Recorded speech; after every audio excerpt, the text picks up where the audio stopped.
A single billionaire father finds two poor twin girls sleeping inside his car. They say, "We're so cold." When he hears their story, he falls to his knees, crying. Logan finished reviewing the financial reports and looked out the window of his office. The snow had been coming down heavily for 3 hours, covering the entire city in a white blanket. Most of the employees had already left early because of the weather, but he always stayed late to make sure everything was in order at the company. It had been this way since Sarah died, working until exhaustion, coming home, having dinner with Ivy, putting her to bed and sitting in the living room until sleep came. A safe, predictable routine. Exactly what he and Ivy needed to move forward. He put the documents in the drawer and grabbed his coat. Outside, the snow was still falling in that way that makes the whole world go quiet and white. Logan went down to the ground floor and walked toward the company parking lot. The parking lot was almost empty. Only a few cars covered in snow, looking like small white mountains scattered across the asphalt. Logan walked to where he had parked his car, brushing the snow off the windshield with the sleeve of his coat. That's when he saw something strange. There were two small silhouettes in the back seat of his car, the windows fogged up on the inside. Logan stopped in mid-step. His heart began to race. What the hell? He approached slowly, his boots crunching in the fresh snow. When he got closer to the rear window, he could see better through the frosted glass. Two little girls, twins, for sure. Identical faces, tangled and dirty blonde hair, clothes that seemed too worn and shabby. One was hugging a stuffed bear, missing an ear.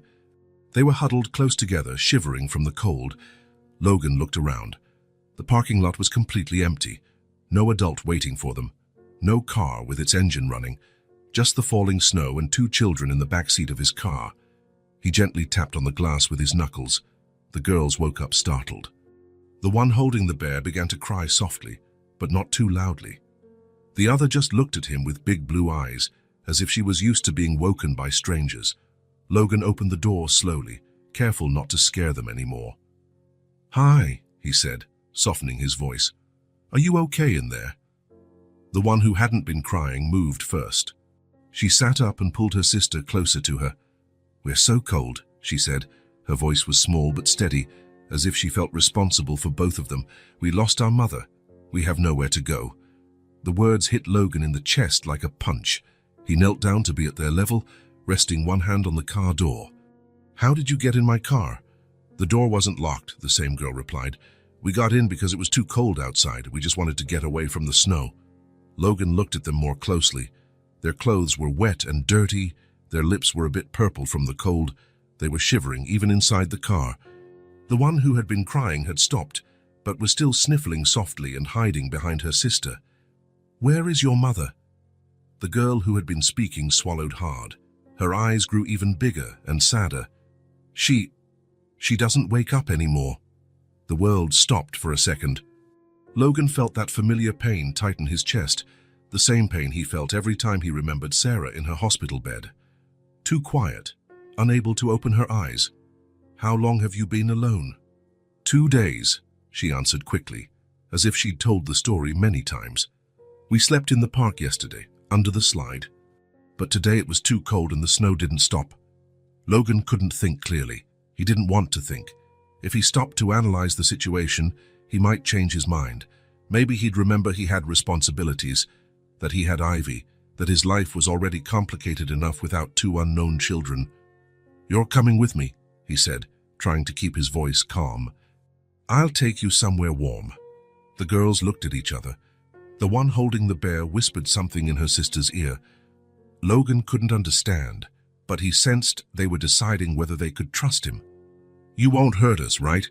asked the one who had been speaking. "No," Logan replied without hesitation.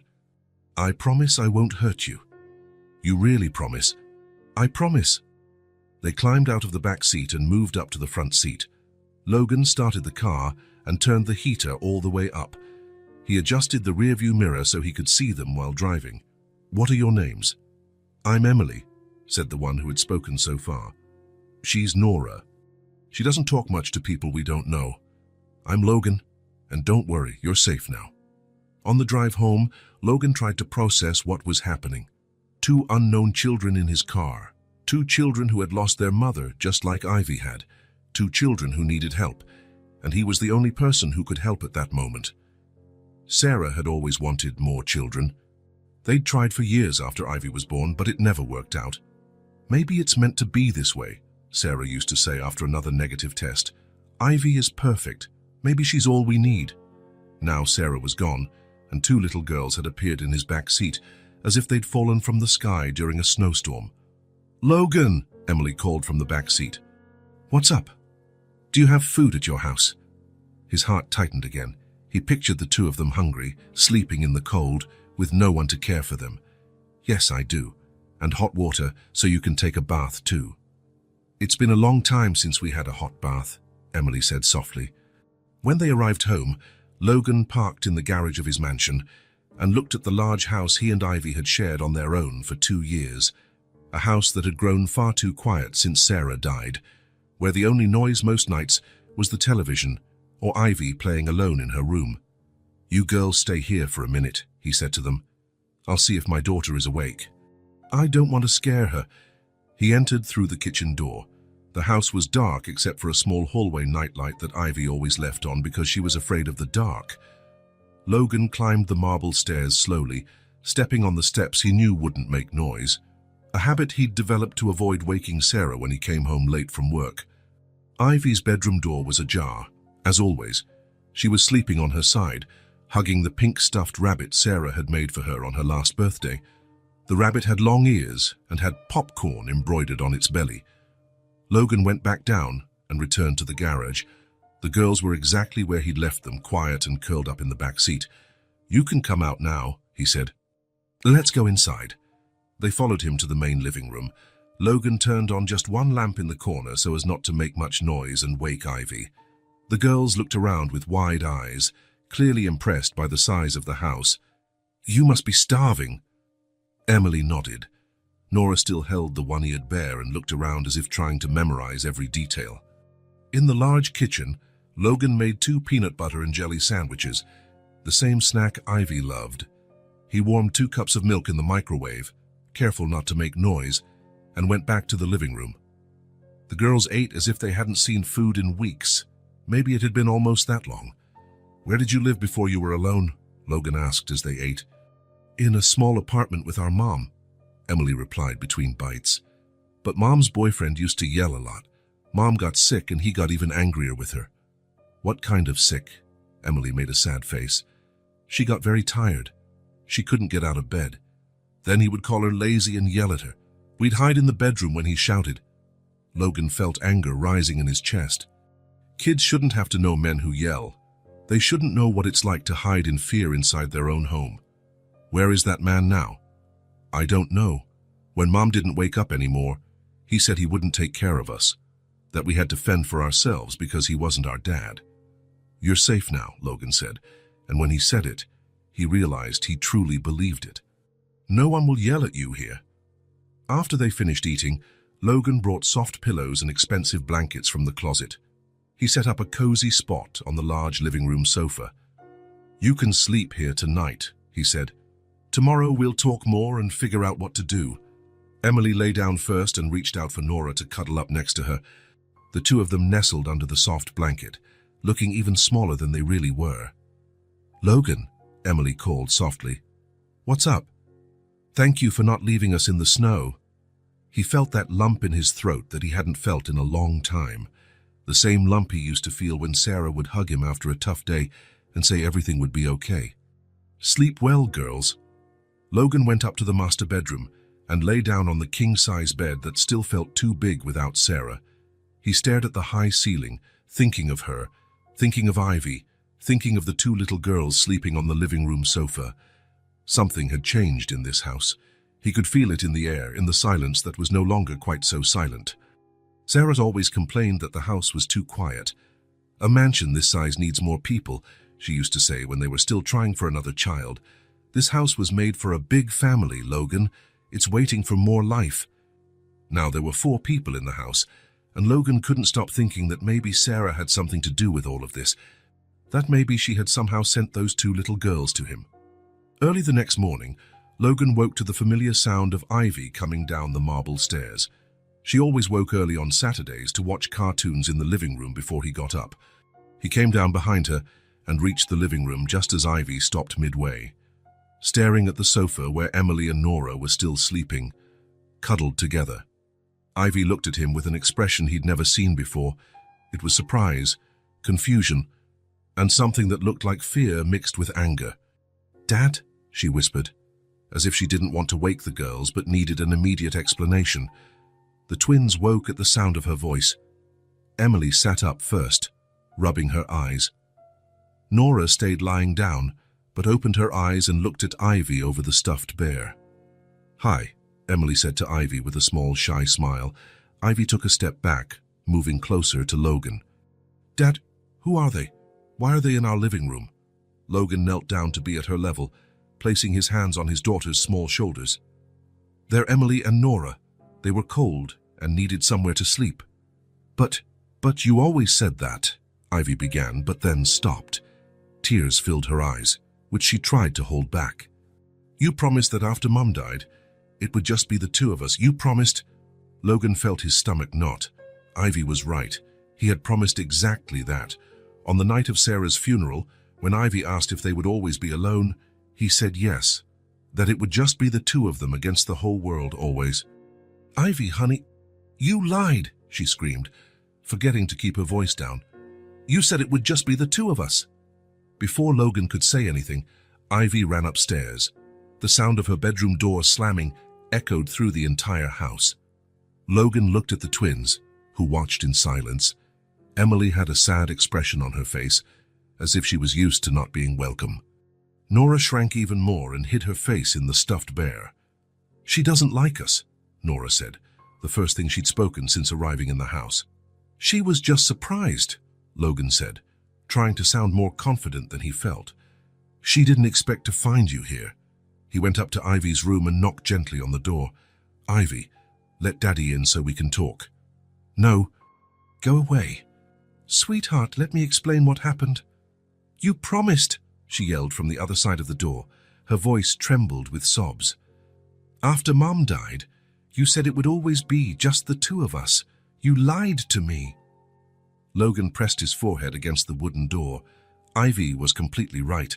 He had promised that, on the hardest night of her life, when she asked if they would always be alone, he had said yes, that it would always be just the two of them.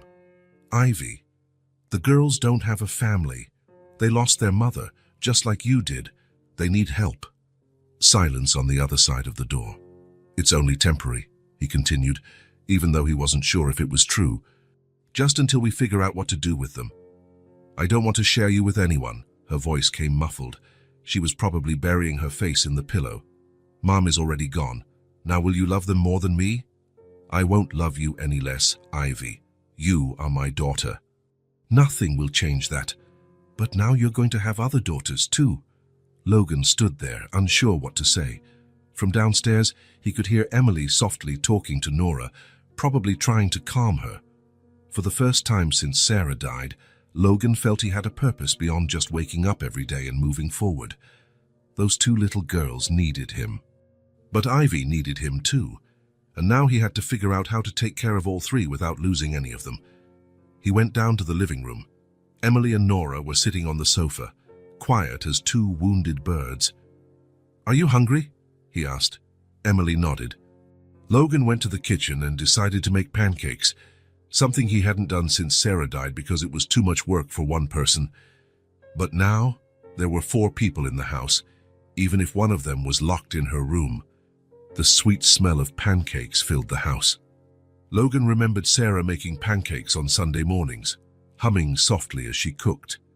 He remembered little Ivy clapping her hands on the table every time she smelled them. For the first time in a long while, Logan wasn't just surviving the day. He was doing something that felt like a real home, even though he didn't know how to explain it all to Ivy yet, even though he didn't know if he was doing the right thing. But deep in his chest, where once there was only an empty hole, Logan felt something new and warm growing, something alive, like a small flame someone had just lit. Sarah always said that life had a funny way of giving second chances when you least expect it. Looking at Emily and Nora sitting at the kitchen table, eating pancakes as if it was the best thing in the world. Logan thought maybe Sarah was right about that too. The girl's pain had awakened something inside him, something he believed was dead since he lost his wife. It was as if his heart had started beating for real, for the first time in 2 years. Upstairs, Ivy remained locked in her room. Logan respected her silence, knowing something had started to shift in the house, and he knew he needed patience for everything to fall into place. It had been 3 days since Emily and Nora arrived at the house. 3 days of Ivy eating in silence, coming downstairs only to watch TV, and running back up every time the twins came into the living room. Logan tried to keep the peace. In the morning, he took Ivy to school as usual. In the afternoon, when they came back, the girls were in the living room playing with the few toys he'd lent them, some old toy cars and a few coloring books he found in a drawer. On that Saturday morning, Logan was in the kitchen making coffee when he heard little footsteps coming down the stairs. Emily appeared first, followed by Nora, who still carried the one-eared bear everywhere. "Good morning," Emily said, already feeling more at ease in the house. "Good morning, girls. Did you sleep well?" Emily nodded. Nora just approached the table and stared at the pancakes Logan was making. "Is Logan going to give us coffee?" Nora asked softly to Emily. "Of course he is," Logan answered with a smile. "You're my guests." Ivy came down not long after, already dressed in the pink pajamas Sarah had bought for her last Christmas. She stopped at the kitchen entrance when she saw the twins sitting at the table. "Good morning, Princess," Logan said to her. Ivy didn't respond. She sat in the chair farthest from the girls, on the other side of the table, and picked at her plate without really eating. Every time Emily or Nora made any noise, she shot irritated glances their way. After breakfast, Logan went upstairs to shower. When he came down, he found the house in silence. Ivy was in the living room watching cartoons, sitting in the individual armchair far away from the sofa. Emily and Nora were nowhere to be found. "Ivy, where are the girls?" "How would I know?" she replied, without taking her eyes off the TV, her voice filled with irritation. Logan searched the house. He found the two of them in the hallway on the second floor, standing in front of Ivy's bedroom door. Emily was on tiptoe, trying to see something through the crack in the slightly open door. "What are you doing up here?" "We wanted to see her room," Emily answered honestly. "It must be very pretty." Nora nodded, hugging the bear.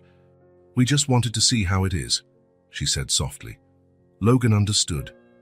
2 girls who had lived in a small apartment, who'd slept in the park, must be curious about a real kid's room, full of toys, books, and a bed just for one.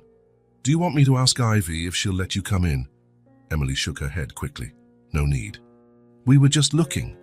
But at that moment, quick footsteps came up the stairs. Ivy appeared in the hallway and saw the 2 girls standing outside her door. Her face turned bright red with anger. "What are you doing up here?" she asked, her voice already raised. Emily took a step back, startled by her tone. "We were just looking." "You can't come in," Ivy shouted, standing in front of her door like a guard. "It's mine." Her words came out so forcefully that Emily and Nora were frightened. Nora hid behind her sister, gripping the bear tightly. "We weren't going to enter," Emily said quickly. "We were just looking." "Well, don't look," Ivy continued, shouting. "It's my room." "My things. You can't touch anything that's mine." Logan approached slowly. "Ivy, they weren't messing with anything." "They were spying," Ivy yelled even louder. "Everything here is mine. My toys, my room, my house, my daddy." And with that, she went into her room and slammed the door so hard that the sound echoed through the house. Logan heard the key turn in the lock. Ivy had locked the door from the inside. Emily and Nora stood in the hallway, staring at the closed door. Logan saw that familiar look in their eyes, the look of someone used to being rejected. Emily took Nora's hand. "Come on, Nora, let's go downstairs." "Did we do something wrong?" Nora asked Logan softly as they went down the stairs. "No," Logan replied, his heart heavy. "You didn't do anything wrong," but he knew the words weren't enough. Emily and Nora sat on the living room sofa, quieter than usual. Nora hugged the bear, and Emily stared at her own hands. Logan went upstairs and knocked on Ivy's door. "Ivy, I need to talk to you." "I don't want to talk." "Honey, They're just kids. They were curious. I don't care. I didn't ask them to live here. I want them to go away. Logan pressed his forehead against the door. He knew Ivy had one right point. She really hadn't asked for this situation. But he also knew Emily and Nora were not to blame for anything. Ivy, you have so many toys in your room. Maybe you could lend them a few. No, they're mine. Mom bought them all for me. Just for me. And there was the real problem. Every toy, every book, every object in that room was a reminder of Sarah. To Ivy, sharing anything was like sharing her mother. Logan went down and found the girls exactly where he'd left them.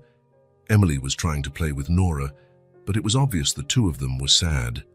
Girls, how about we go out for a bit? Emily looked at him, surprised. Go out where? To the city. Buy a few things. Actually, Logan had an idea.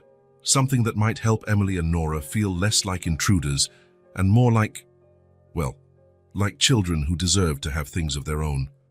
They left Ivy at home. She refused to unlock the door even when Logan knocked to let her know they were leaving. Emily and Nora climbed into the car, still a bit shy but clearly excited about the idea of leaving the house for a while. Logan drove to the nearby shopping mall. It was Saturday afternoon and the place was full of families shopping. Emily and Nora walked beside him, looking around with wide eyes. I've never been to a place like this, Emily commented softly. It's so big, Nora whispered. Logan took them straight to the toy store. When they walked in, the girls stopped at the entrance, impressed by the rows of shelves, the colors, and the countless toys. You can choose whatever you want, Logan said. Emily looked at him, confused. Choose what? Toys. Anything you like. But we don't have money, Emily said, as if it were obvious. Logan knelt down to be at their level. You don't need to worry about money. I want to buy something for you. The girls looked at each other as if they couldn't believe it. Anything, Nora asked. Anything. Emily took Nora's hand and the two began to walk slowly through the aisles. Logan followed, watching how they examined everything carefully, as if it were treasure. They stopped in the doll section. There were hundreds of them, big dolls, small dolls, dolls that talked, that cried, that came with clothes and accessories. Emily pointed to a simple doll with brown hair and a blue dress. That's pretty, she said to Nora. Nora nodded, but she was looking at another similar doll, one with blonde hair and a pink dress. Do you want these? Logan asked. Emily looked at him, still incredulous. Can we really choose? You can. Logan picked up both dolls and took them to the checkout. Emily and Nora followed quietly, still seeming unable to believe what was happening. When they came out of the store, each carrying a bag with her new doll, the girls were radiant. In the car, Emily hugged her bag to her chest. Logan! What's up? Why did you buy this for us? The question took Logan by surprise. He thought of all the answers he could give, because they needed it, because it was fair, because every child deserves toys. Because you deserve it, he said simply. When they arrived home, Ivy was in the living room watching TV, sitting in the same single armchair, away from the sofa. She looked at the bags Emily and Nora were carrying, and Logan saw her face tighten even more. Ivy, the girls got some dolls, Logan said, trying to include her in the conversation. Ivy didn't respond. She crossed her arms and turned her face back to the TV, clearly irritated. Emily and Nora sat on the opposite side of the living room floor, far away from Ivy, and took their dolls out of the boxes. Emily pulled her doll out and hugged it. She's so soft, she said to Nora. Nora did the same with hers. Then she looked at Emily with bright eyes. Is she really ours? Forever? She's ours, Emily confirmed. And then, to Logan's surprise, the two began to cry. It wasn't sadness crying, it was pure joy crying. Two girls who probably had never had a new toy before, crying because they finally had something all their own. Does she have a name? Nora asked, looking at her blonde doll. Can we give her a name? Emily asked Logan. Of course you can. Emily thought for a moment. I'll call mine Rose. Nora looked at her doll and smiled. Mine will be Lily. Rose and Lily, Emily repeated, just like us. They'll be sisters too. Logan felt that familiar lump in his throat. 2 years after Sarah's death, 2 little girls had brought back something to his home that he thought he'd lost forever, the sound of children being happy. He looked at Ivy. She still sat in the armchair, pretending to watch TV. But Logan noticed she had turned the volume up and was trying not to look at the girls. There was something tense in her posture. Her shoulders were stiff, her jaw tight. Ivy was jealous. But she was also fighting against something else, a part of her that wanted to look, that was curious about the dolls and the girls' joy. But she stayed distant, determined not to show any interest. Emily and Nora played with their dolls for the rest of the afternoon. They invented voices for them, created stories, made Rose and Lily talk to each other. Logan stayed in the kitchen, but could hear laughter coming from the living room. Ivy remained in the armchair, increasingly tense. Every time the girls laughed louder, she turned up the TV volume. Logan could see she was fighting an internal battle. A part of her wanted to join, but jealousy and anger were stronger. When night fell and Logan called the girls to dinner, Ivy finally got up from the armchair and went straight to the kitchen, without looking at Emily and Nora even once. During dinner, she ate in absolute silence, avoiding any eye contact with the twins. When Emily tried to talk to her about the dolls, Ivy simply pretended not to hear. After dinner, Logan helped Emily and Nora prepare the sofa for sleeping. The two lay down, each hugging her new doll. "Good night, Rose," Emily whispered to her doll. "Good night, Lily." Nora did the same. Ivy walked through the living room without saying goodnight and went straight to her bedroom, slamming the door behind her. Logan turned off the lights and went upstairs.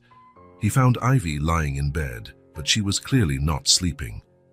"Good night, Princess," he said softly. "Good night," she answered curtly without looking at him. Logan stood in the doorway for a moment, watching his daughter. He could feel the tension radiating from her, the internal struggle she was facing. He went downstairs to get a glass of water and passed through the living room. Emily and Nora slept curled up, each holding her doll. In the dark, they looked even smaller and more fragile. Logan knew Ivy had watched everything that happened that day. She had seen 2 girls her age cry tears of joy over 2 simple dolls. She had witnessed what it meant for someone to receive something for the first time. Even keeping her distance, even with all the jealousy. Logan was certain something had changed in Ivy's expression when she saw the girls' tears of happiness. Going up the stairs, Logan felt confident for the first time in days. Time would change everything. He just needed to be patient and let things happen naturally. Ivy had spent the whole day watching Emily and Nora, even from afar, and deep in her daughter's eyes, for a brief moment when the girls cried out of joy, Logan saw something he hadn't seen in days. He saw empathy fighting against jealousy, and for the first time, Logan felt that empathy might be stronger. It was Tuesday night. The snow had stopped falling, but it still covered the yard like a white blanket. Logan was in the kitchen finishing washing the dishes from dinner when he heard a strange sound from the living room. It wasn't crying exactly. It was more like a low whisper, followed by a sniffle. He dried his hands on the towel and went to see what was happening. He found Emily and Nora on the sofa, cuddled together. Emily was stroking Nora's hair, while Nora hugged the one-eared bear to her chest. "Is everything okay there?" Logan asked softly. Emily looked at him. Her eyes were red, as if she had been crying. Nora had a bad dream. Logan sat down in the armchair next to the sofa. Ivy had gone up to her room right after dinner, as she had been doing for the last few days. "Do you want to talk about the dream?" he asked Nora. Nora shook her head, hiding more into Emily's shoulder. "Can I tell him?" Emily asked softly to her sister. Nora lifted her little face and looked at Logan. Her blue eyes were full of tears. "Would he be mad?" she whispered. "Why would I be mad?" Logan asked, puzzled. "Because sometimes grown-ups get angry when we tell them bad things."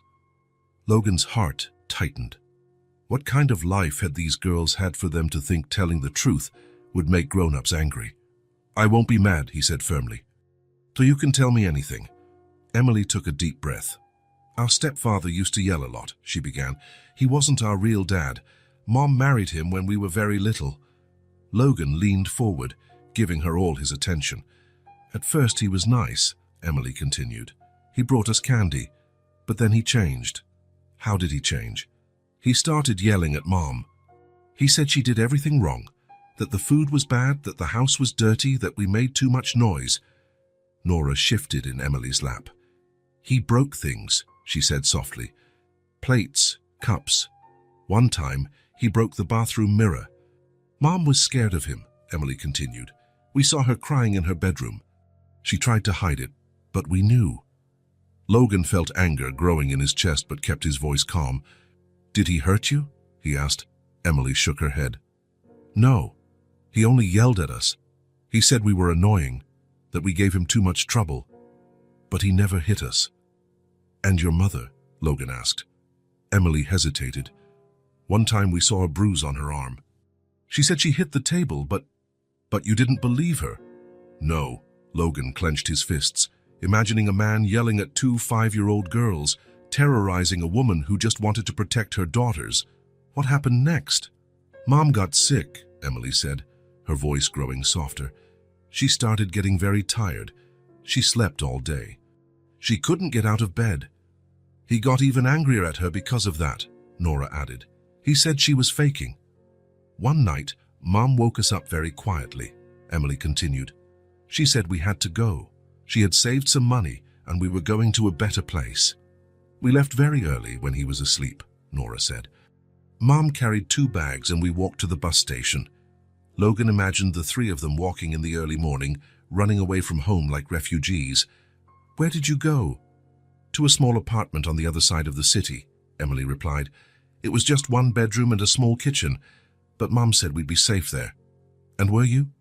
For a while, yes. Mom got a job at a diner. We stayed home alone during the day, but she always came back at night. Did you go to school? Emily shook her head. Mom said it was dangerous, that he could find us if we went to school. Logan felt his chest tighten. 2 5-year-old girls, stuck in an apartment all day, afraid of being found. But then Mom got sick again, Emily continued, her voice dipping as tears began to flow. She'd come home from work very tired. Sometimes she couldn't even eat. She coughed a lot, Nora added, and got very hot, like she had a fever. We asked her to go to the doctor, but she said there wasn't money. That money was only for food and rent. Logan imagined Sarah getting sick, unable to see a doctor because of lack of money. The anger he felt toward the stepfather now extended to the system that let a mother die because she couldn't afford treatment. She kept getting worse, Emily said, tears running down her cheeks. One day she couldn't even get out of bed to work. We tried to take care of her, Nora whispered. We brought her water, tried to make food. But we didn't know how, Emily admitted. We were only 5. Logan wanted to hug them, but knew he needed to let them finish their story. She slept a lot. Sometimes she'd wake up and talk to us, but most of the time she just slept. And one day, Nora began but couldn't continue. One day she didn't wake up, Emily finished. We tried to wake her, shake her, but she wouldn't open her eyes. The living room fell silent. Logan felt tears welling in his own eyes. How long did you stay with her like that? 1 whole day, Emily replied. We didn't know what to do. We stayed waiting for her to wake up. But she wouldn't wake up, Nora whispered. Then we got scared. We left the apartment and wandered the streets. We didn't know where to go. Didn't you know anyone? Any relatives? Emily shook her head. Mom always said it was just her and us, that she didn't have family. And your biological father? We never met him. Mom said he left before we were born. Logan took a deep breath. 2 5-year-old girls, completely alone in the world. How did you survive on the streets? We slept in different places. In the park, in front of closed stores. Once a lady gave us food, but most of the time we were hungry. Until we found your car, Nora said. The door wasn't locked and it was warm inside. And you appeared, Emily finished. Logan was silent for a long moment, processing everything he'd heard. The story was harsher than he had imagined. 2 children who ran away from home to escape a violent man, who lost their mother due to lack of medical care, who survived alone on the streets. Emily, Nora, he said finally, I'm so sorry for what you went through. You're not going to send us away? Nora asked in a small voice. No, Logan replied without hesitation. You're not going anywhere. Promise? I promise. Emily hugged Nora tighter. Can we stay here forever? Logan looked at the two girls hugging on the sofa. Two children who had experienced more pain and suffering than any adult should endure. Two children who needed much more than just a roof over their heads. They needed safety, stability, love. They needed a family. Yes, he said, feeling a certainty grow inside him like never before. You can stay here forever. Emily began to cry with relief. Nora curled up even more in her sister's lap. Logan stood up and sat on the sofa beside them. He opened his arms, and for the first time they let him embrace them. There in the silent living room, with two little girls crying in his arms, Logan felt he had found his purpose once again. Sarah always said that life puts the right people on our path when we need them most. Maybe Emily and Nora needed him, but Logan was starting to realize that he needed them too. He needed to be a father again. He needed to have a family again. The next morning, after the conversation in the living room, Logan went downstairs and found Emily and Nora already awake, sitting on the sofa. There was something different in the air, as if the story they told the night before had lifted a weight from their shoulders. Good morning, girls, Logan said, heading straight to the kitchen to make coffee. Good morning, Emily replied, and for the first time her voice sounded lighter. Nora waved her hand, still hugging the bear, but with a small smile on her face. Logan made pancakes for the three of them. Ivy came down soon after, as always dressed and her hair neatly combed. She sat in her usual chair, far from the twins, but Logan noticed she didn't have that closed expression she'd had in recent days. After breakfast, Logan had to go upstairs to make some business calls. When he came down an hour later, he found a scene he didn't expect. Emily and Nora were sitting on the living room floor around the low coffee table. They had spread paper and a box of colored pencils Logan recognized. It was Ivy's. What are you doing? He asked, curious. Drawing, Emily replied, focused on the paper in front of her. Logan moved closer to look. Emily was drawing a woman with long hair and a blue dress. Nora was drawing the same figure, but with more childlike lines and different colors. Who is it? Logan asked, even though he already knew the answer. Our mum, Nora said softly. We always draw her when we're sad. To remember how beautiful she was, Emily added, choosing a pink pencil to color the woman's face in the drawing. Logan felt his chest tighten. The girls were drawing their dead mother, trying to keep her memory alive through simple colors and lines. She was very beautiful, he said gently. That's when he heard footsteps coming down the stairs. Ivy appeared in the living room, stopped at the entrance, and watched Emily and Nora drawing on the floor. For a moment, Logan thought she would go back up or turn the TV volume up as she usually did. But instead, Ivy stood there, watching. Emily looked up and saw Ivy. Hi, she said timidly. Ivy didn't respond, but she didn't leave the room either. We're drawing our mum, Emily explained, even though Ivy hadn't asked. Do you want to see? Ivy took a few cautious steps toward them, stopping at a safe distance. She looked at the drawings. Did she have long hair? Ivy asked softly. Yes, Nora replied, excited that Ivy was talking to them. And it was very soft. She let us brush it sometimes. Did she sing to you? Ivy asked, taking another step. She did, Emily said. Especially when we had nightmares. She knew a song about stars. Ivy was silent for a moment. My mom sang to us too, she said, almost whispering. Logan watched from the kitchen, not wanting to interrupt. It was the first time Ivy spoke about Sarah with the twins. Was your mom pretty? Nora asked. She was the most beautiful woman in the world, Ivy answered without hesitation. Mine too, Emily said with a sad smile. Ivy stood there for a few more minutes, watching Emily carefully color their mother's dress. Then, to everyone's surprise, she took another step forward. Can I take a pencil? She asked hesitantly. Emily looked at her, surprised, but soon smiled. Sure, there are plenty here. Ivy slowly bent down and took a yellow pencil from the box. She sat on the floor, opposite the table, keeping some distance but participating. She grabbed a blank sheet of paper and began to draw. Logan saw that she was drawing a woman too, Sarah, Brown hair, a big smile, a green dress. No words were spoken for several minutes. The three girls drew in silence, each focused on her own memory. But there was something different in the room's atmosphere. The silence was no longer tense or hostile. It carried a kind of mutual acceptance now. "What was your mum's favorite dress color?" Emily asked Ivy. "Green," Ivy replied. "She had a green dress that shimmered a bit. My dad always said she looked like a princess when she wore it. Our mum liked blue," Nora said. "She said it was the color of the sky." "And did you draw with her?" Ivy asked. "Sometimes." "When she wasn't too tired," Emily answered. Ivy nodded, as if she understood. Logan went upstairs to give the girls privacy.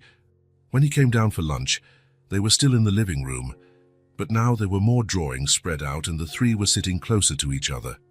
"How about we stop to eat?" Logan suggested. "Already?" Ivy asked, looking surprised at how much time had passed. "Yes," Logan confirmed with a smile. During lunch, Ivy didn't sit in the farthest chair as she always did. She chose a chair between the twins and her usual spot. Not too close, but not isolated either.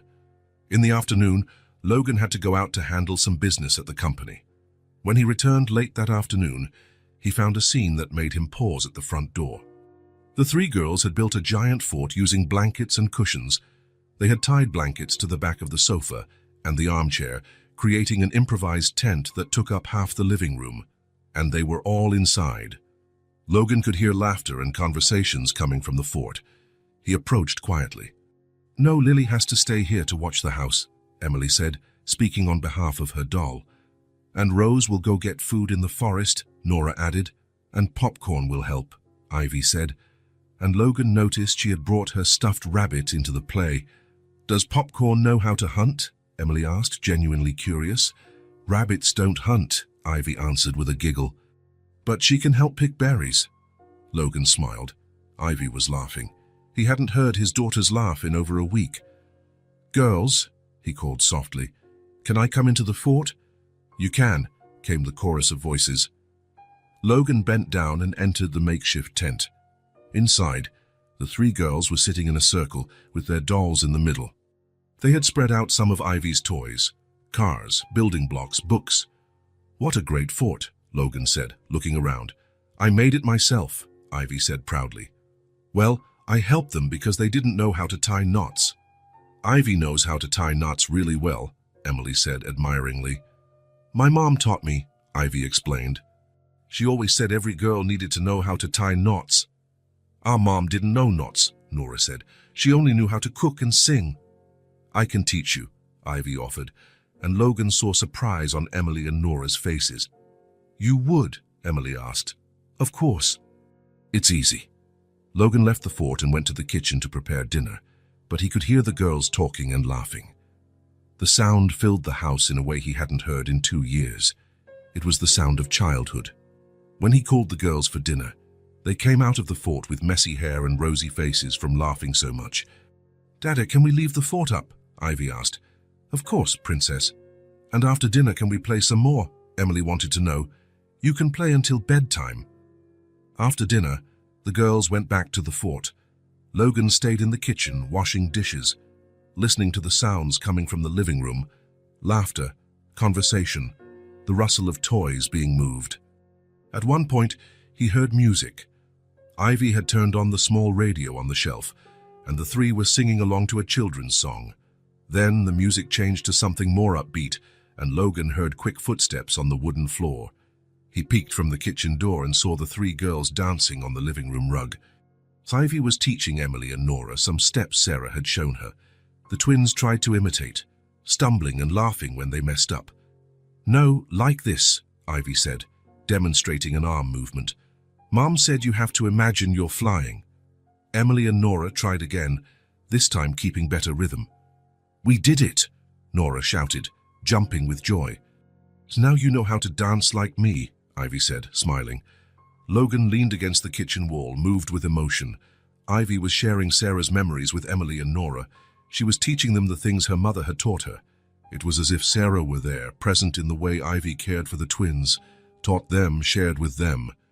When bedtime came, Logan went to the living room and found the three girls tidying up the toys together. Ivy was putting away her own toys, but she was also helping Emily and Nora with their dolls. "Time for bed, girls," Logan announced. "Already," the three complained in unison. "Yes, tomorrow you can play again." Emily and Nora headed to the sofa as usual. But Ivy stood in the middle of the room. "Dad," she called, "what's up, princess? Can they sleep in my room tonight?" Logan blinked, surprised. "In your room?" "Yes, on the floor. I can lend them some blankets." Emily and Nora looked at Ivy, then at Logan, then at each other, as if they couldn't believe what they were hearing.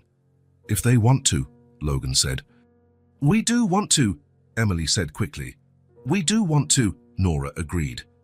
Ivy smiled, the first genuine smile Logan had seen on her since the twins arrived. "Then let's go. I'll show you my room." The three girls went upstairs together, talking quietly. Logan followed, carrying extra blankets. In Ivy's room, the girls made a corner on the floor for Emily and Nora to sleep. Ivy showed them her toys, her books, the clothes Sarah had sewn for her. "Did your mom make all this?" Emily asked, admiring popcorn, the stuffed rabbit. "She did. She could sew really well." "You're lucky," Nora said. "You have so many things to remember her by." Ivy looked around her room, then at the twins. "You can play with my things," she said softly. "Whenever you want." "Really?" Emily asked. "Really? There are so many things for one person." Logan said goodnight to the three of them and went downstairs to the living room. The fort was still up, toys scattered on the floor, the radio playing softly. The house breathed childhood again. For the first time since Sarah died, Logan sat on the sofa and smiled. A genuine smile, from deep in his chest. Upstairs, he could hear the girls talking quietly before bed. Three little voices, three children who had found each other despite all the pain and loss.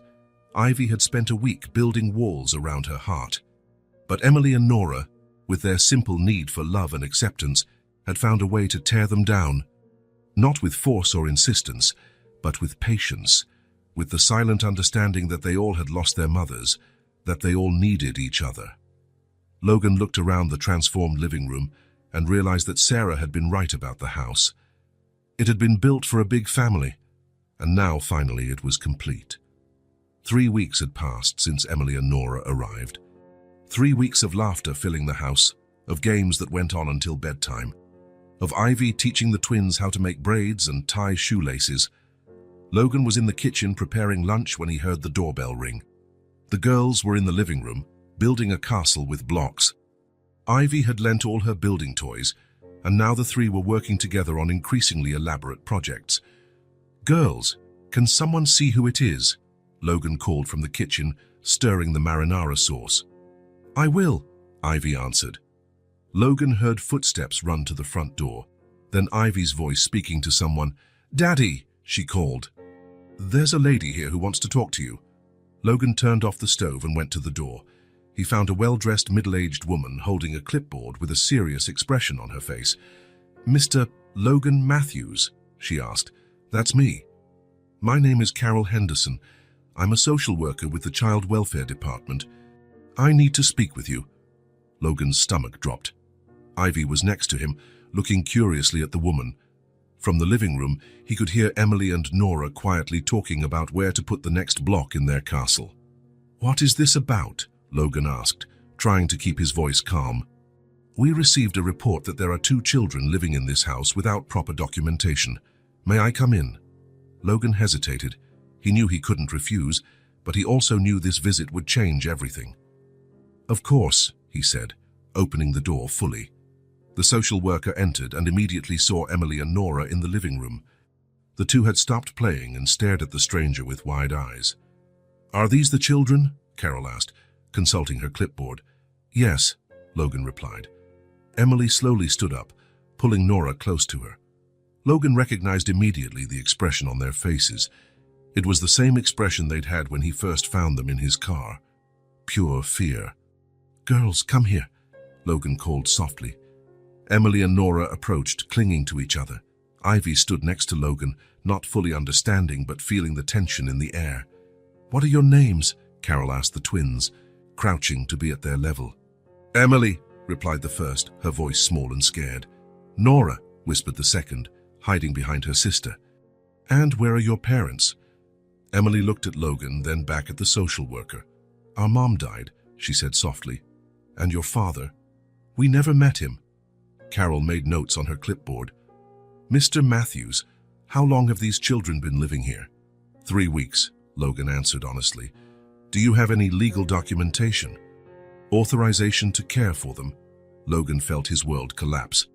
"No," he admitted. "I found them in an emergency situation and brought them home. They had nowhere to go." "I understand your intention, Mr. Matthews, but there are legal procedures that must be followed. I cannot allow children to be under unauthorized care." Emily began to tremble. Nora clutched at her sister's arm. "What does this mean?" Logan asked, even though he already knew the answer. "It means these children must be placed in state custody until the situation is regularized." "No!" Emily suddenly yelled. "We don't want to go away. We want to stay here," Nora cried. Ivy looked at the twins, then at her dad, then at the social worker. For the first time, she fully understood what was happening. "They can't take Emily and Nora," she said to Logan. "Sweetheart," Logan began. "No!" Ivy screamed. "They are my sisters." Carol looked at Ivy in surprise. "Your sisters?" "They are," Ivy insisted, grabbing Emily and Nora's hands. "They are my sisters, and they live here." Logan felt his chest tighten. Ivy was defending Emily and Nora as if they'd always been part of the family. "Miss," Carol said to Ivy gently, "I understand you've become friends, but there are rules that must be followed." "What rules?" Ivy asked, her voice filled with anger. "Rules that protect children," Carol explained. "These girls need to be in a place where someone has legal authorization to care for them." "My dad takes very good care of them," Ivy shouted. "He bought them dolls. He makes good food. He lets them sleep in my room." Emily and Nora were crying now, holding Ivy's hands. "Mr. Matthews," Carol said, "you can try to start an adoption or guardianship process, but until then, these children need to stay in a licensed shelter." "How long would that process take?" Logan asked. "Several months, maybe a year or more." Logan looked at Emily and Nora. A year. They would have to spend an entire year away from home, away from him, away from Ivy. "Please," Emily begged the social worker. "We promise to be good. We won't cause any trouble." "We just want to stay with Logan and Ivy," Nora sobbed. Carol sighed. Logan could see she didn't like this situation, but she was just doing her job. "Girls, you didn't do anything wrong. But I need to make sure you're safe and in an appropriate place." "We're safe here," Emily protested. "I know you feel safe," Carol said patiently, "but the law requires certain steps." Logan knelt in front of Emily and Nora. "Girls, I will do everything I can to bring you back home as quickly as possible," he said. "You promise?" Emily asked between sobs. "I promise." "But you promised that we could stay forever," Nora said, her voice breaking. Those words hit Logan like a painful echo. He had promised. On the night they told their story, he promised they could stay forever. "I will keep my promise," he said firmly. "It will just take a little longer." Carol approached. "Girls, you need to get some clothes. I will take you to a place where you will be well cared for until everything is resolved." "We don't want to go," Ivy yelled, still holding the twins' hands. "They stay here." "Ivy," Logan said softly, "let Daddy handle this."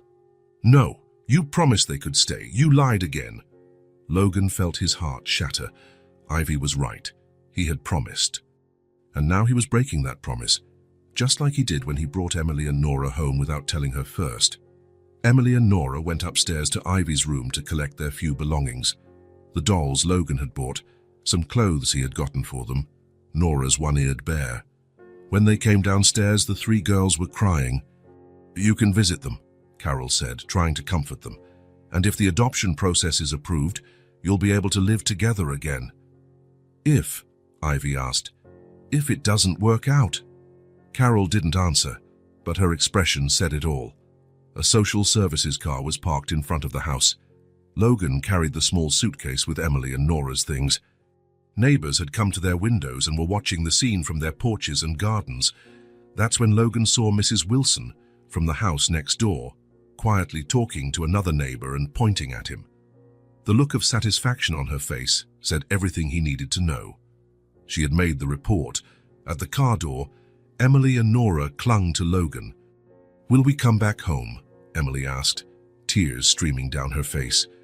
"You will," Logan promised, hugging the two. "I will do everything it takes to bring you back." "You promised we could stay forever," Nora cried. "You promised." The words echoed painfully in Logan's mind. He had promised. And now he watched two little girls who had already lost everything being taken away again. Ivy ran to the twins and hugged them tight. "I will miss you," she said, crying too. "We will miss you too," Emily replied. "You will always be my sisters," Ivy said, "even if we're apart." Carol opened the car door. Emily and Nora got in slowly, looking back until the last moment. "Logan," Emily called from the car window. "You promised." The car drove away, taking Emily and Nora far away. Logan and Ivy stood on the sidewalk, watching until the car disappeared around the corner. The house fell silent. A different silence from the one Logan knew. It was an empty silence, broken. Logan looked at the living room. The block castle was still in the middle of the floor, unfinished. Emily and Nora's dolls had been left on the sofa. They were so frightened they forgot to take them. "Dad," Ivy said softly, "will you really bring them back?" Logan looked at his daughter. Her face was red from crying, her eyes swollen. "I will," he said. "I will do everything it takes. Promise." Logan thought of all the promises he had made and broken. He promised Ivy it would always be just the two of them. He promised Emily and Nora they could stay forever. But this time, he knew he could not break the promise. "I promise," he said. That night, the house returned to the silence Logan had known before the twins arrived. But now it was worse, because it was no longer the silence of mourning Sarah's death. It was the silence of losing two children who were still alive, but far away from home.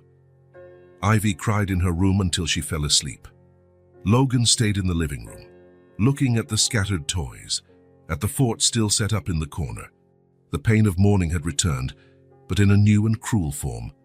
It was the pain of having a family and losing it again. But this time, Logan would not accept the loss. This time, he was going to fight. On the Monday after Emily and Nora were taken away, Logan was in lawyer David Chen's office at exactly 8 in the morning. He had spent the weekend researching, making calls, figuring out what he needed to do to bring the girls back home. "Mr. Matthews," David said, flipping through the papers Logan had brought. "You understand this is a complex and lengthy process." "I do," Logan replied. "But I'm willing to do whatever it takes. The adoption process can take 6 months to 2 years, depending on many factors." Logan felt his stomach tighten. 2 years. Emily and Nora would be away from home for 2 years. Is there a way to speed it up? "We can argue that you already have a bond with the children, and they're well adapted in your home. But the system prefers caution when it comes to child placement." David picked up a pen and began taking notes. "I'll need personal references, financial statements, medical reports, psychological evaluations. The court will want to know everything about your ability to parent these children." "Whatever you need," Logan said without hesitation. Over the next 2 weeks, Logan dedicated himself completely to the process. He gathered bank statements showing his financial stability, obtained letters of recommendation from colleagues and close friends. He underwent a detailed psychological evaluation with Dr. Rebecca Foster, who asked questions about his ability to handle children's trauma and raise 2 kids who'd been through difficult situations. "Mr. Matthews," Dr. Foster said during their second session, "why do you want to adopt Emily and Nora?" Logan thought of the question. "Because they need a family. And because we need them too." "Can you explain that better?" "After my wife died, our house became very quiet, very empty. Emily and Nora brought life back, not just for me, but especially for Ivy. She turned into an amazing big sister." The doctor made notes. "How do you intend to handle the traumas these children carry?" "With patience, with love, and with professional help if necessary. Logan also went through interviews with social workers who visited his home, assessed living conditions, and checked if there was adequate space for 2 more children. They examined the room Logan had prepared for Emily and Nora: 2 new beds, a wardrobe, a study desk. "Mr. Matthews," said social worker Margaret Torres during the visit, "the house is certainly suitable, but I'm concerned about you being a single father to 3 children." "I've raised Ivy alone for the past 2 years," Logan responded, "and I have resources to hire help if necessary. Children need emotional stability, not just financial. They have that with me, and they have each other." Ivy was struggling during this entire process. Since the twins were taken away, she barely ate, didn't play, and spent hours staring out the window as if she expected them to appear on the sidewalk.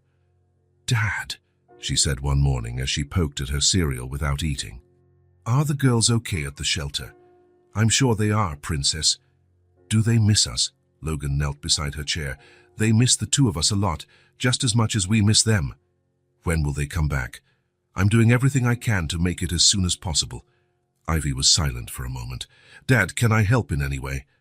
Logan looked at his daughter. In recent days, she had grown up by years. The girl who cried because she had to share their father's attention was now desperate to bring her sisters back home. "You can. You can help me show the judge how important Emily and Nora are to our family." "How?" "By telling our story, talking about how you became sisters." Ivy nodded determinedly. "I can do that." In school, Ivy talked to her teacher, Mrs. Martinez, about the situation. The teacher, who had known Ivy before Sarah's death, offered to help her write a letter to the court. "Ivy told me about her sisters," Mrs. Martinez said to Logan when he picked her up from school. "It's a very special situation. I'll help her put her feelings on paper." During recess, while the other children played on the playground, Ivy sat in the classroom with the teacher and began writing. "What do you want to say to the judge?" the teacher asked.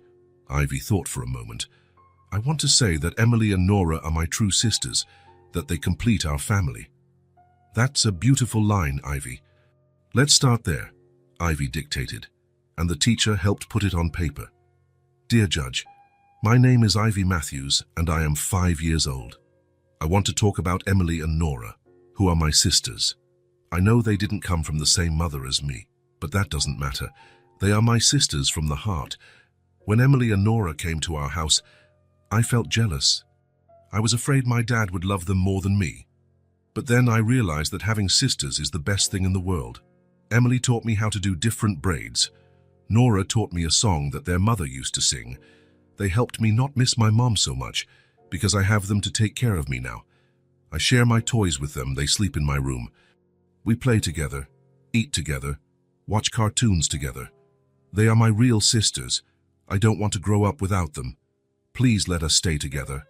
Our family needs them. I need them. They have already lost their mother. Don't let them lose our family too. Please."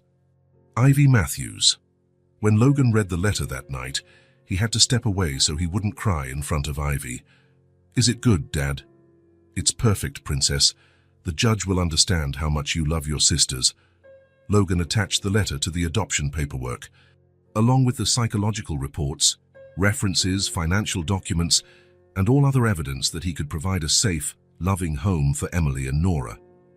During the weeks of preparation, Logan visited the girls at the shelter whenever they allowed. They seemed smaller each time, quieter, as if part of their light was dimming while they were away from home. "When are we going back home?" Emily would ask every time.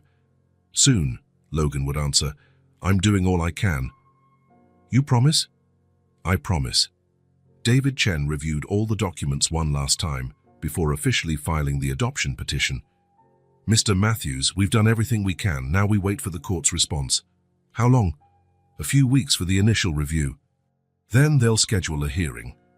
Logan left the lawyer's office feeling a mix of hope and anxiety. He had done everything right, followed all the procedures, demonstrated that he could be a good father to Emily and Nora.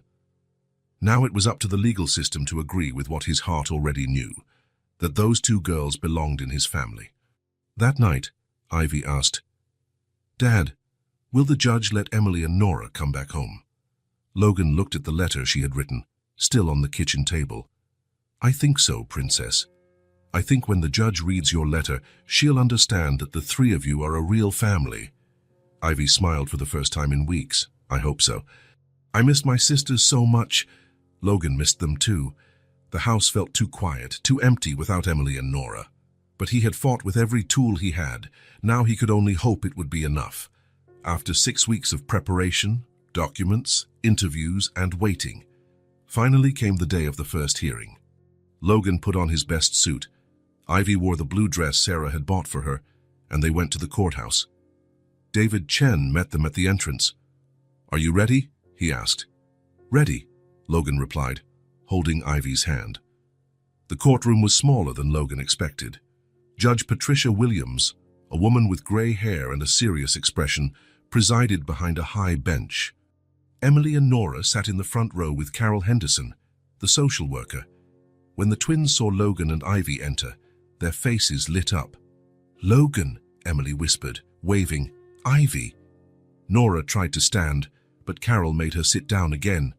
Logan waved back, his heart aching. Emily and Nora looked smaller, thinner. They wore clothes that weren't theirs, generic shelter outfits. The hearing began. David Chen presented Logan's case, spoke about his financial stability, his capacity to parent, and the bond already established with the girls. "Your Honor," David said, "Mr. Matthews can not only provide a safe home for Emily and Nora, but he has already proven that they are part of his family. His daughter, Ivy, considers them her sisters." The judge looked at Ivy. "Ivy, could you come forward?" Ivy stood and walked to the front. Logan saw she was nervous but determined. "Ivy, do you want Emily and Nora to live with you?" "Yes, Your Honor," she replied. "And why?" "Because they are my sisters. We care for each other. We play together. They help me not feel so alone." The judge nodded and picked up Ivy's letter. "Did you write this?" she asked. "I did. With help from my teacher." The judge read the letter in silence. Logan saw her expression soften slightly. "This is a very beautiful letter, Ivy. Thank you." Ivy returned to her seat. The judge began flipping through the documents when the courtroom door opened. A man entered. Tall, thin, disheveled hair, wrinkled clothes. He wasn't wearing a suit and had no lawyer. He had an arrogant look and a crooked smile. Emily and Nora shrank in their seats. Logan saw terror in their eyes. "Sorry I'm late," the man said loudly and disrespectfully. "I came to pick up what's mine." The judge frowned. "And who are you?" "I'm Rick Santos, stepfather of these girls, ex-husband of their mother." Logan felt anger boil in his chest like lava. This was the man who had terrorized Emily, Nora, and their mother. The man who abandoned them when their mom died. "Mr. Santos," the judge said coldly, "you weren't listed as an interested party in this case." "Well, I'm here now," Rick said, plopping into a chair, "and I want my stepdaughters back." Emily began to tremble. Nora jumped up from her chair and ran to Ivy, hiding behind her. "They're my sisters," Ivy said loudly, looking directly at Rick. "They stay with me." Rick laughed. "Sisters? These girls aren't sisters to anyone. They're orphans, and I'm the closest relative they have." Logan felt his blood boil. "Sir, you abandoned these children when their mother died," Logan said, standing up. "I didn't abandon anyone," Rick retorted. "I just needed time to process my wife's death." 6 months, David Chen interjected. "You needed 6 months to process," the judge rapped her gavel. "This situation has become more complex," she said. "I will need time to evaluate all legal options." Logan felt his world collapse. 2 more weeks. Emily and Nora would remain in the shelter. Rick stood abruptly. "I'll be back at the next hearing. And you'll see who has legal rights to these children." He stormed out, slamming the door behind him. The following 2 weeks were the longest of Logan's life. He knew Rick was being investigated, but he also knew that man had legal rights as their ex-stepfather. David Chen worked day and night, gathering evidence about Rick's abandonment, financial instability, and history of aggression. "I got statements from neighbors at their old apartment," David said. 3 people confirmed they heard frequent yelling and arguments. One neighbor said they saw bruises on the girl's mother. "Is that enough?" "I hope so." But Rick also got an attorney. Not a great one, but he will try to use the law in his favor. On the morning of the final hearing, Logan arrived early at the courthouse. He was walking toward the entrance when he heard a voice behind him. "Hey, Matthews!" Logan turned. Rick Santos was leaning against an old car, smoking a cigarette. "I need to talk to you," Rick said, flicking the cigarette onto the ground. Logan stopped but kept his distance. "We have nothing to discuss." "Oh, we do," Rick said with a cynical grin. "You like those girls, don't you?" Logan said nothing. "Look, I'll be straightforward," Rick continued. "I don't want to keep running to court, lawyers. All that boring bureaucracy." "Then give up custody," Rick laughed. "It's not that simple, but maybe we can make a deal." Logan felt a chill run down his spine. "What kind of deal?" "You like them, right? Then pay up," Rick said bluntly.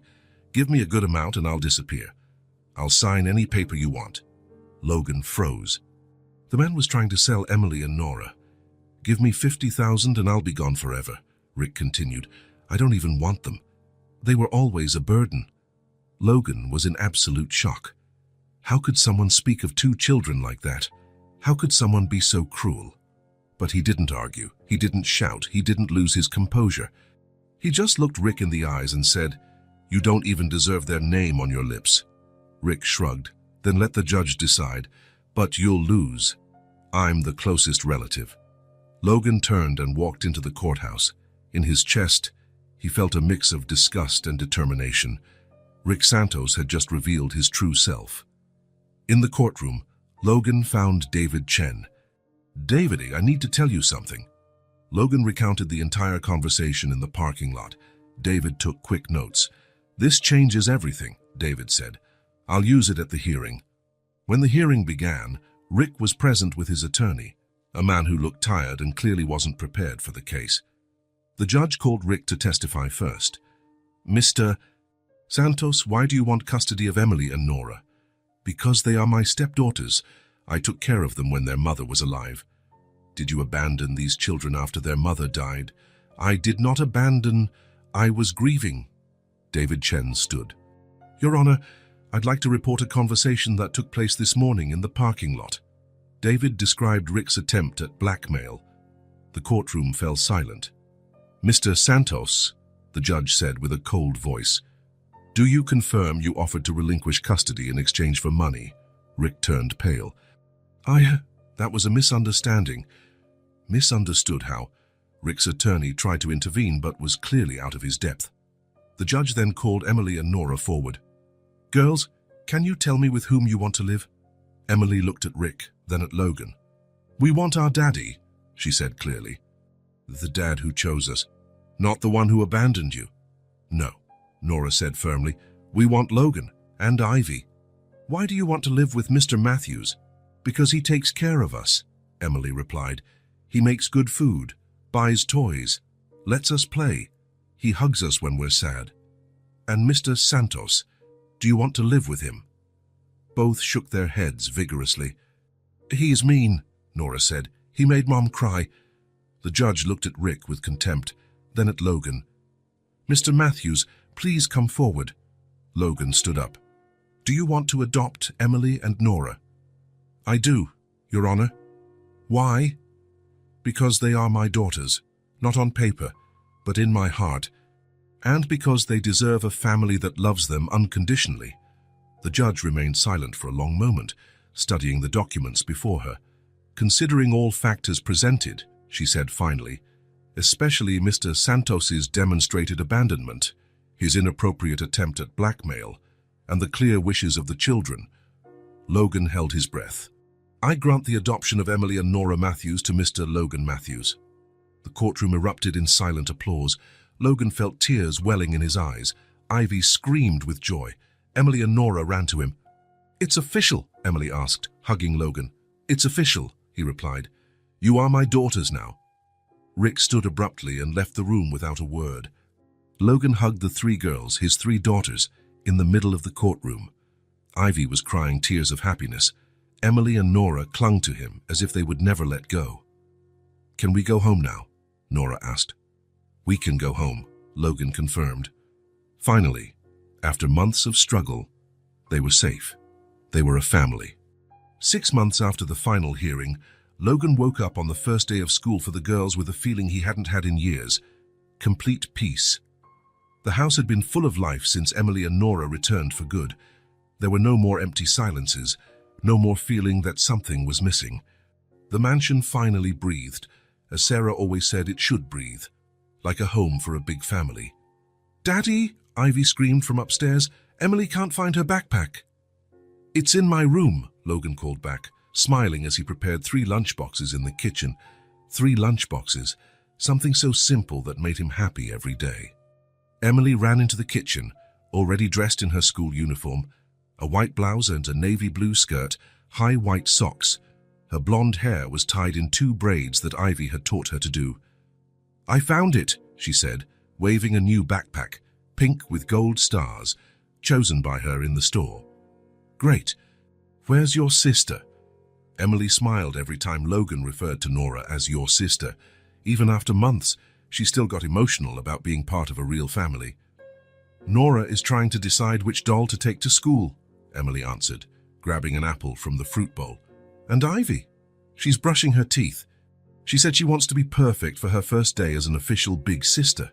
Logan laughed. Ivy took her role as big sister very seriously. She had become protective and caring with Emily and Nora, always making sure they had what they needed. Nora came downstairs running, also in uniform, carrying her one-eared bear in her hand. "Daddy, can I take Brownie to school?" Logan knelt to be at her level. Nora had started calling him Daddy naturally, a few weeks after coming home. Emily still switched between Logan and Daddy, but Logan didn't pressure her. She'd say it when she felt ready. "How about leaving Brownie at home to take care of your other dolls?" Logan suggested. "They'll miss him." Nora thought seriously about the idea. "That's true. Lily gets sad when she's alone." "Exactly. And you'll be so busy making new friends you won't have time to play with him." "All right," Nora agreed, kissing the bear. "Stay home, Brownie. See you after school." Ivy came down, impeccable as always. Her hair was perfectly styled, her uniform neat, her backpack organized. "Good morning, family," she said solemnly. "Good morning, big sister," Emily replied teasingly. Ivy smiled. She loved when Emily and Nora called her big sister. "Are you two ready? Are you sure you didn't forget anything?" Emily and Nora checked their backpacks for the 3rd time. "Ready," they said in unison. Logan finished preparing the lunchboxes and gave one to each girl. Ivy's lunch: turkey and cheese sandwich, apple, chocolate cookies. "Thank you, Daddy." Ivy's lunch, Logan's lunch. Go ahead," Emily said, then corrected herself. "Thank you, Daddy." Logan smiled. She was getting there. "And Emily's lunch: peanut butter and jelly sandwich, grapes, blueberry muffin." "Thank you, Logan," Emily said, then quickly added, "Thank you, Daddy." Logan laughed. She was getting the hang of it.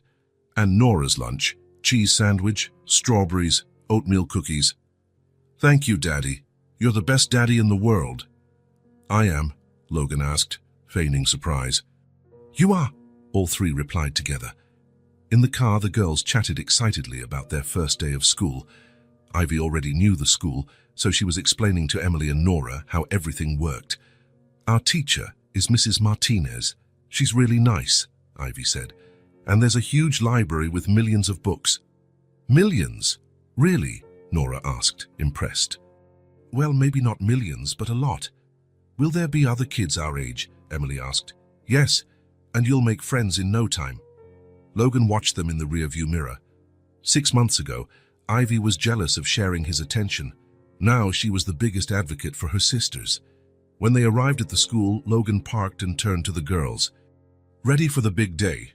"We're ready," they shouted. Logan took the camera he had brought. He wanted to capture that moment. The first day of school for the 3 sisters. "Can you come out and stand in front of the gate? I want to take a picture." The girls stepped out of the car and positioned themselves in front of the school. Logan looked through the camera lens and saw 3 radiant girls, in uniform, with colorful backpacks, big smiles on their faces. "First day of school for the 3 sisters," Logan said, clicking the photo. At the moment he said those words, the 3 spontaneously hugged each other. Ivy in the middle, Emily and Nora on either side. They laughed, swayed, and made faces at the camera. Logan took several photos, but he knew that the first one would be special forever. "Now you can go," he said. "Have fun." The three ran toward the gate, holding hands. Logan watched them until they disappeared inside the building. Throughout that day at work, Logan couldn't focus completely.